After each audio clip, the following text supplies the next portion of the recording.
Molt bon dia a tothom. Em presento, soc el Carles Guillamón, soc consultor tècnic d'Hitachi Data Systems aquí a Barcelona. Com vosaltres sabeu molt bé, hi ha moltes organitzacions, tant públiques com privades, que tenen necessitats de preservar digitalment tot el seu contingut. Els motius són múltiples, des de mantenir les proves diagnòstiques que es van fent a pacients, a preservar el patrimoni històric, cultural, la propietat intel·lectual, múltiples raons. Us preguntareu per què surt aquesta foto. Suposo que l'haureu identificat. És el primer passeig espacial a la Lluna que es va fer l'any 1969. Per què hem posat aquesta foto? Doncs perquè la NASA té dos exemples clars de quina és la dificultat a nivell de preservar digitalment el contingut. El primer està relacionat directament amb el passeig lunar, perquè fa pocs anys, el 2007, la NASA va reconèixer que havia perdut els originals de les filmacions que es van fer sobre aquest passeig. I el segon motiu, també relacionat amb la ciència espacial, té raó a nivell de la preservació digital. Les sondes que enviaven a l'espai durant la dècada dels 60 i dels 70 realitzaven fotografies, les sondes Viking, per exemple. Doncs el material que utilitzaven per enregistrar aquestes fotografies necessitava d'uns lectors que pertanyien a l'exèrcit dels Estats Units i que va deixar de fabricar. Llavors, durant molt de temps, aquesta informació de fotografies que eren molt importants, a més eren històriques, doncs no les podien llegir.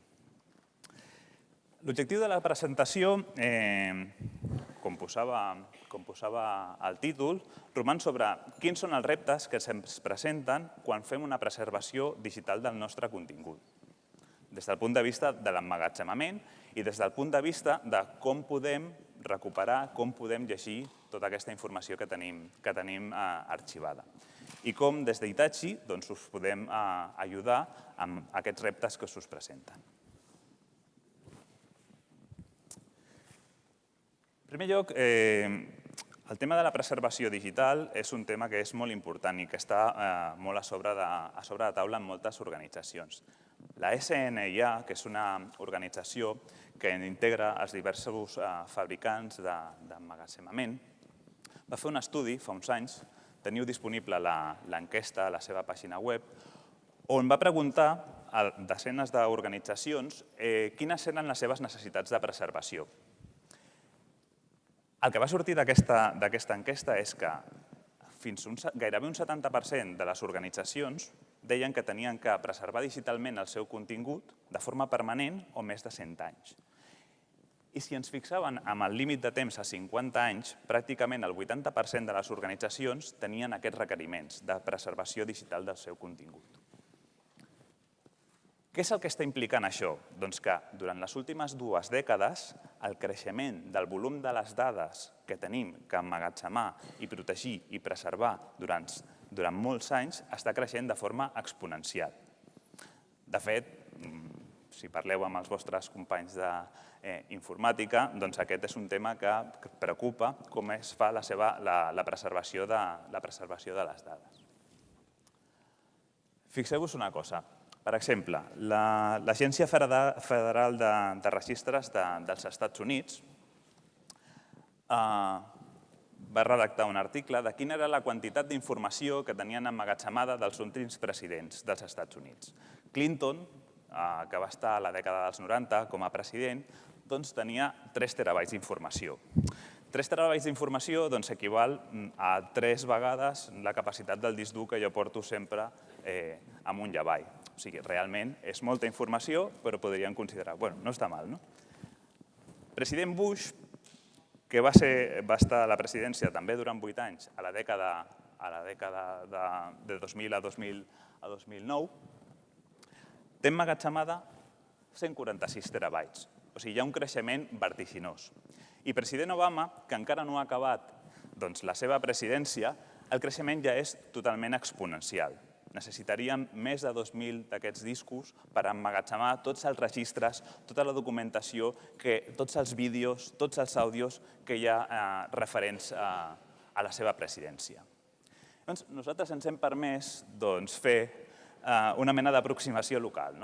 Els presidents de la Generalitat. Malauradament no tenim un registre, també us agrairia després, si algú en té registrat, quina és la documentació que tenim dels presidents. Llavors hem fet una recerca de referències a internet, filtrant per documentació i establint a persones però que siguin associades a la presidència. Qui penseu que té més documents? Doncs aquí el president Mas, diguem-ne, és el que té més referències, també és normal, passar una mica com el president Obama, més referències temporals, molt més contingut digitalitzat. Però no tan sols es tracta de preservar el contingut, sinó que també es tracta de protegir-lo. No sé si identifiqueu aquest escenari, l'edifici Windsor, que es va cremar íntegrament a Madrid. Jo treballava en una empresa que tenia una oficina dintre de l'edifici, que va quedar totalment calcinada. Vam salvar tot el contingut digitalitzat de l'empresa gràcies al nostre pla de contingència i una còpia remota que teníem amb l'oficina de Barcelona. Però aquest és un dels primers, diferenciem 3 nivells de seguretat que podem tenir amb el nostre contingut. I el primer seria estar preparats per un desastre a nivell global. El segon, quan estem parlant de la digitalització de les dades, són els errors humans. Estem donant accés a persones, a contingut, i ja sigui per error o omissió, poden eliminar aquest contingut. Per tant, si estem pensant en preservar la informació durant molts anys, també hem de pensar en quines mesures de seguretat implementem perquè tant els usuaris com els administradors tinguin només accés a aquella informació que realment necessiten i amb les polítiques de seguretat que realment els hi pertanyen.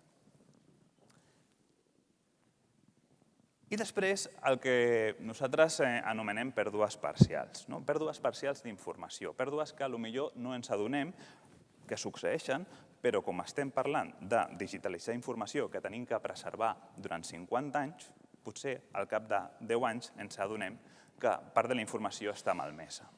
Us he posat l'exemple del mapa de Ptolemeu, que va ser, diguem-ne, robat o estirpat d'un dels llibres que el contenien a la Biblioteca Nacional d'Espanya fa uns anys. Després es va recuperar, va aparèixer l'original a Sydney. Però quan estem pensant en preservar el contingut digital durant molt de temps, hem de tenir en compte el que són aquestes possibles pèrdues parcials d'informació o que la informació es malmeti durant el temps.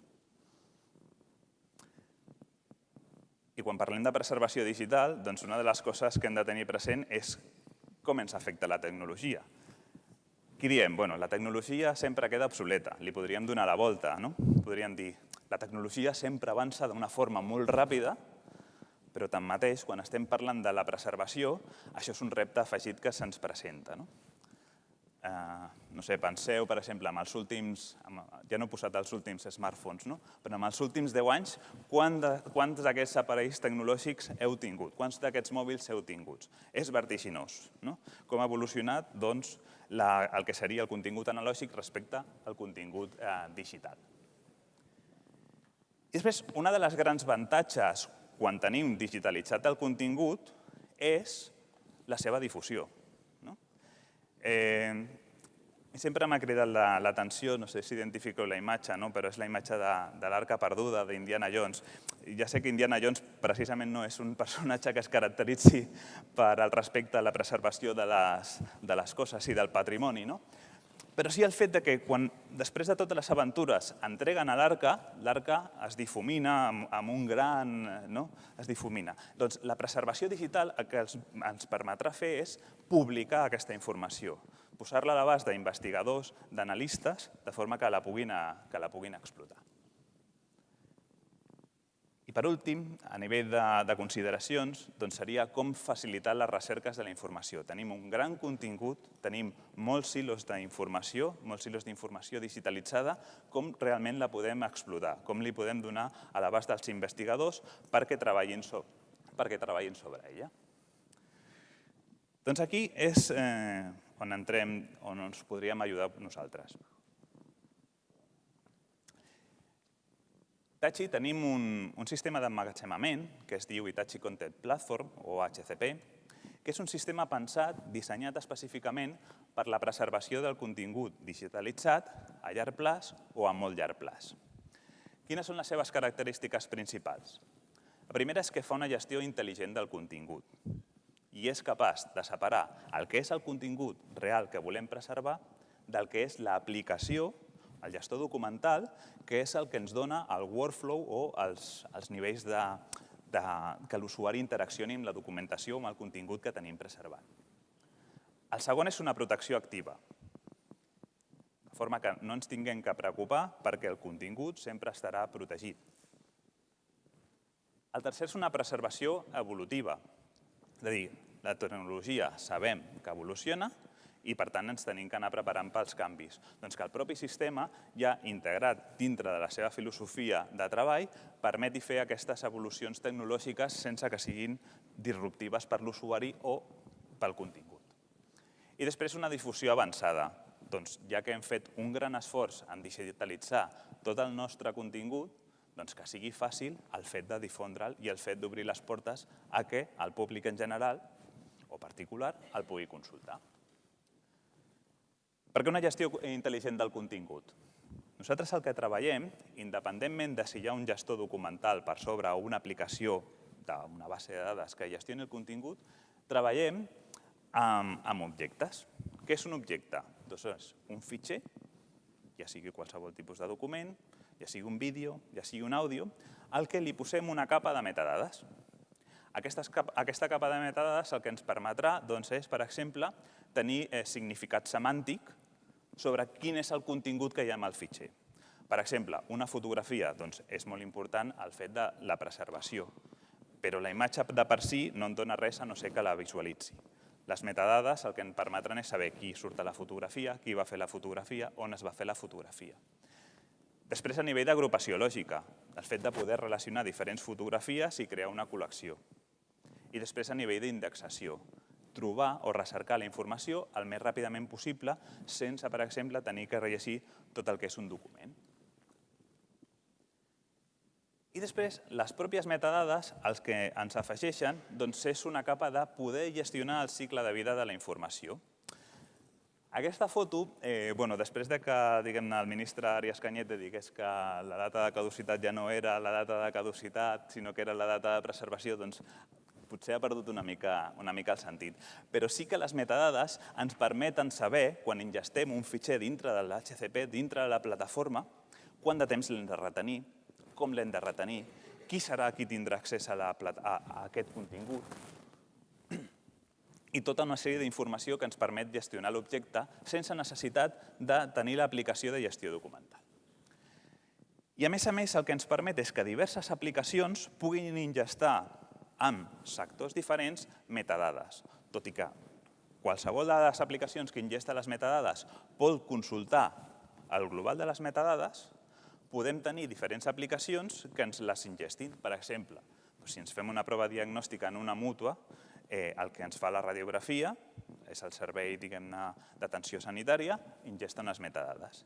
Després, quan ens emeten la factura per cobrar-nos a través de la mútua, hi ha un altre sistema de facturació, que és una altra aplicació. Tots dos poden compartir el mateix contingut, la mateixa radiografia, però en canvi les metadades tenen parts o porcions que són diferents. I això al final el que ens permet és separar el contingut de l'aplicació que la gestiona.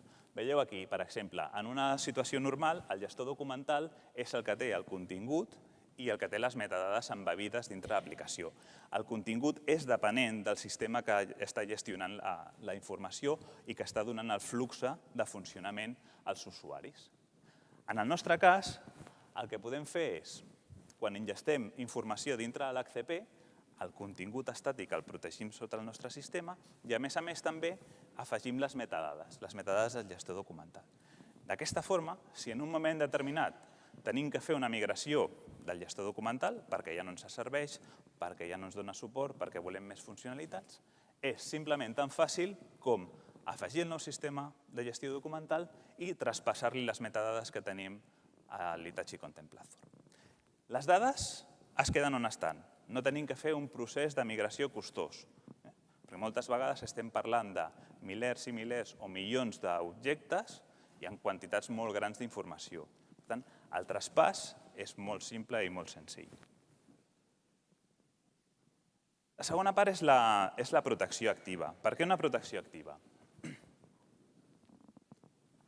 Perquè tota la informació que posem a la plataforma, d'entrada, sempre estarà protegida contra escriptura. O sigui, podem ingestar una vegada, podem llegir tantes vegades i recuperar informació tantes vegades com vulguis, però aquell fitxer, aquell contingut està preservat contra escriptures. Ningú el podrà modificar, ni usuaris ni administradors de la plataforma. I després, un punt molt important a l'hora de preservar el contingut a molt llarg plaç, i és que afegim una empremta digital, un identificador únic, a cadascun dels documents que anem ingestant dintre de la plataforma. I això per què ens serveix? Doncs perquè si jo tinc que emmagatzemar la informació durant 50 anys o durant 30 anys, aquesta matrícula, aquest identificador, el vaig contrastant periòdicament contra el contingut estàtic que havia creat. De forma que en qualsevol moment podré veure si s'ha produït qualsevol corrupció de la informació. Aquelles pèrdues parcials que estàvem parlant. Per tant, la informació que tinc que mantenir durant 40 anys de forma digitalitzada, sabré quin és el seu estat en qualsevol moment. I el propi sistema és capaç d'autorecuperar la informació en l'hipotètic cas que s'hagi produït una corrupció. Després, la preservació evolutiva. Ho hem dit, la tecnologia evoluciona, la plataforma evoluciona. Per tant, el que hem de proveir és de tota una sèrie de mecanismes que ens permetin fer aquesta evolució tecnològica transparent cap a l'usuari i transparent cap al contingut, de la forma més senzilla i ràpida possible.